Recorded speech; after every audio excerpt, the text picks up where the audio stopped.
मित्रों प्रणाम। आज हम जिस विषय पर बात करेंगे उसका संबंध है स्पिरिचुअल लॉकिंग से, अर्थात आध्यात्मिक संचार व्यवस्था से। कृपया चैनल को सब्सक्राइब कर लें और बेल आइकॉन को भी प्रेस कर लें।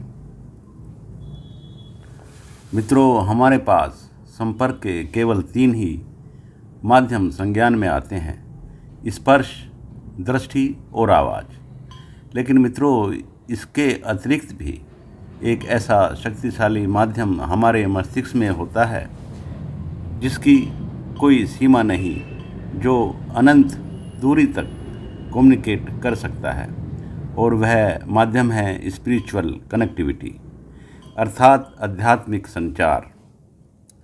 अद्वैत वेदांत के अनुसार इस ब्रह्मांड और इस प्रकृति की उत्पत्ति ब्रह्म तत्व से हुई है, जो इस ब्रह्मांड का मूल अस्तित्व है, और प्राणियों की उत्पत्ति इस प्रकृति से हुई है, जो क्रमशः विकास के माध्यम से अस्तित्व में आए हैं।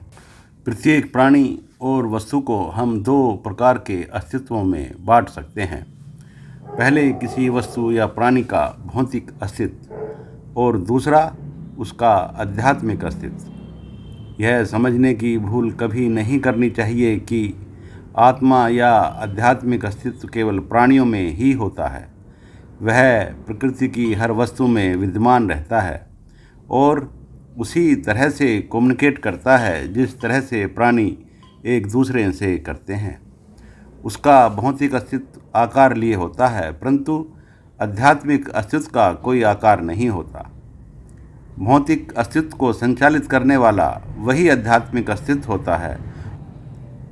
ब्रह्मांड इसी माध्यम से गति करता है और सारे प्रकृति के पिंड और प्राणी इसी माध्यम से एक दूसरे से जुड़े रहते हैं। इसी जुड़ाव को हम स्पिरिचुअल लॉकिंग कह सकते हैं। जब भी हम किसी से मोबाइल या टेलीफोन से बात करते हैं, वह तभी संभव हो पाती है जब सिग्नल लॉक हो जाता है, अर्थात जब दोनों स्रोतों का संबंध स्थापित हो जाता है। इसी प्रकार जब हम टीवी देखते हैं तो टीवी के सिग्नल तभी हमारे सामने आते हैं जब वे अपने स्रोत से जुड़ जाते हैं। इसी तरह सारा कम्युनिकेशन संभव हो पाता है। इसी प्रकार आध्यात्मिक संबंध भी होता है।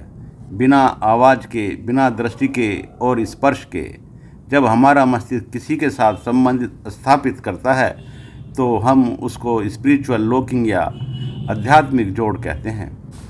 जिस कनेक्टिविटी में भौतिक वस्तुओं की संलिप्तता न हो, उस कनेक्टिविटी को हम आध्यात्मिक संबंध कहते हैं, क्योंकि आध्यात्मिक अस्तित्व का कोई आकार नहीं होता और वह पूरे ब्रह्मांड में व्याप्त होता है। अर्थात आध्यात्मिक अस्तित्व पदार्थ की वह सूक्ष्म अवस्था है जिसको हम किसी भी प्रकार से सीमित नहीं कर सकते। परिचय जितना गहरा होता है, कनेक्टिविटी भी उतनी ही सुदृढ़ होती है। आपका परिचित व्यक्ति दुनिया में कहीं भी हो, वह हमेशा आपसे जुड़ा रहता है। इस आध्यात्मिक संचार व्यवस्था का माध्यम आकाश तत्व होता है, जो पूरे ब्रह्मांड में व्याप्त रहता है। इसी के माध्यम से हर कोई परिचित एक दूसरे से जुड़ा रहता है, चाहे वह कोई वस्तु हो या कोई प्राणी। इसी आध्यात्मिक संबंध के द्वारा प्रकृति की प्रत्येक वस्तु एक दूसरे से जुड़ी रहती है और इसी के आधार पर यह ब्रह्मांड भी गति करता है। पृथ्वी सूर्य के साथ एक आध्यात्मिक संबंध बनाती है। इसी प्रकार चंद्रमा पृथ्वी के साथ आध्यात्मिक संबंध बनाता है और ब्लैक होल सूर्य के साथ एक आध्यात्मिक संबंध बनाता है, जिनके आधार पर ही यह सब गति करते हैं। ये सारे संबंध नॉन विजिबल होते हैं, अर्थात इनको देखा नहीं जा सकता, सुना नहीं जा सकता और स्पर्श भी नहीं किया जा सकता।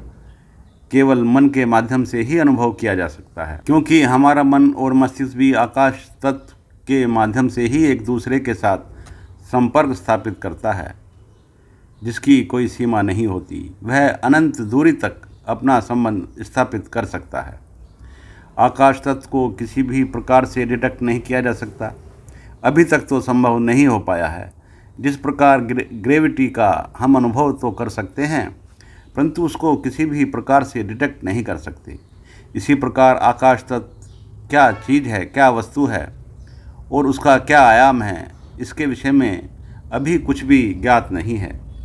इसी प्रकार मनुष्य और मनुष्य के बीच का संबंध, मनुष्य और प्रकृति के बीच का संबंध तथा मनुष्य और यूनिवर्स के बीच का संबंध तभी बन पाता है जब हमारे बीच में आकाश तत्व होता है। आकाश तत्व के माध्यम से आध्यात्मिक सिग्नल लोक हो जाते हैं।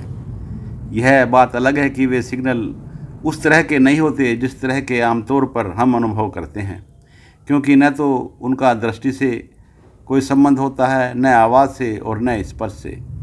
उनका संबंध केवल भावों से ही होता है, जिनको केवल मन के माध्यम से ही समझा जा सकता है।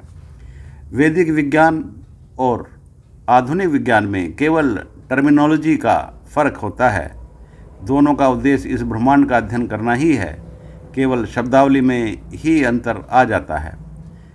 जिसको हम आकाश तत्व या ब्रह्म तत्व या आत्म तत्व के द्वारा संबोधित करते हैं, आधुनिक विज्ञान में वही तत्व डार्क मैटर या डार्क एनर्जी और ग्रेविटी के नाम से जाने जाते हैं।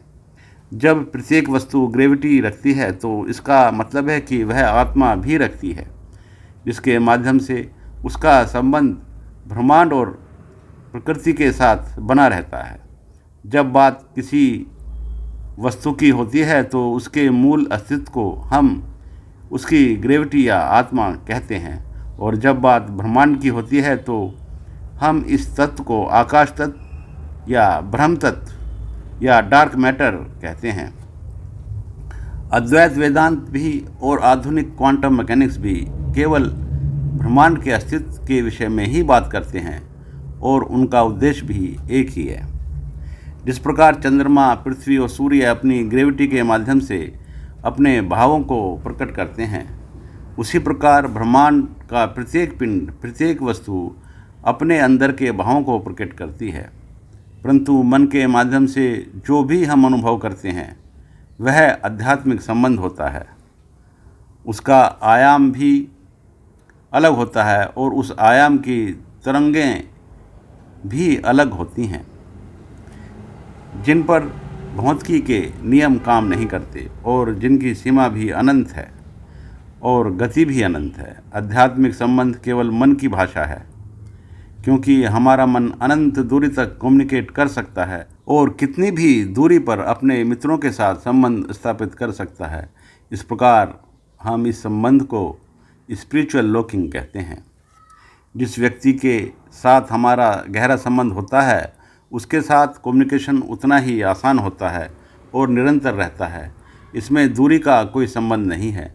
चाहे वह व्यक्ति पृथ्वी के किसी भी कोने पर क्यों ना हो, फिर भी हमारा मन उसके मन से हमेशा संबंध बनाए रखता है। यह बात केवल मनुष्य के संदर्भ में ही सच नहीं है, बल्कि हमारे आसपास के जितने भी प्राणी हैं जिनसे हमारा संबंध बना रहता है, और हमारे आसपास की जितनी भी वस्तुएं हैं जिनसे हम दैनिक जीवन में संपर्क में रहते हैं, उनके साथ भी हमारी स्पिरिचुअल लॉकिंग बनी रहती है।